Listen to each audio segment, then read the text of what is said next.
কেউ কেউ পিয়ার পদ্ধতির নামে নির্বাচন ভণ্ডুল করার চেষ্টা করছে, কেউ কেউ নির্বাচন বানচাল করার চেষ্টা করছে, কেউ কেউ বিভিন্নভাবে ষড়যন্ত্র করছে।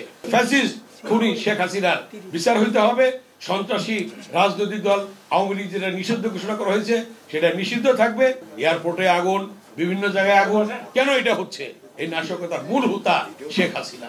আজকে জাতীয় ভাবে যারা সেদিন আন্দোলনে অংশগ্রহণ করেছিলেন তাদের মধ্যে যদি অনৈক্য হয় তাহলে ফ্যাসিস্টরা সুযোগ পেয়ে যাবে, সেই সুযোগটাই তারা নিচ্ছে।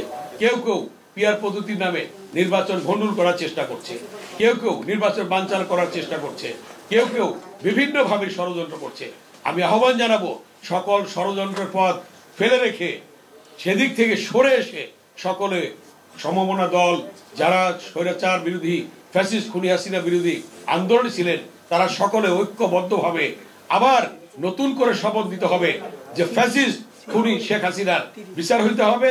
সন্ত্রাসী রাজনৈতিক দল আওয়ামী লীগ যেটা নিষিদ্ধ ঘোষণা করা হয়েছে সেটা নিষিদ্ধ থাকবে এবং বাংলাদেশ এগিয়ে যাবে স্বাধীন সার্বভৌম হবে।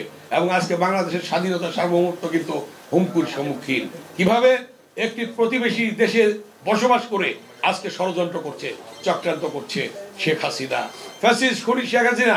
সেখান থেকে তাদের প্রেতাত্মাদেরকে দিয়ে পতিত স্বৈরাচার দোসররা আজকে বিভিন্ন নাশকতার পথ বেছে নিয়েছে। এয়ারপোর্টে আগুন, বিভিন্ন জায়গায় আগুন, কেন এটা হচ্ছে? এই নাশকতার মূল হোতা শেখ হাসিনা এবং তার নেতৃত্বে এগুলি হচ্ছে।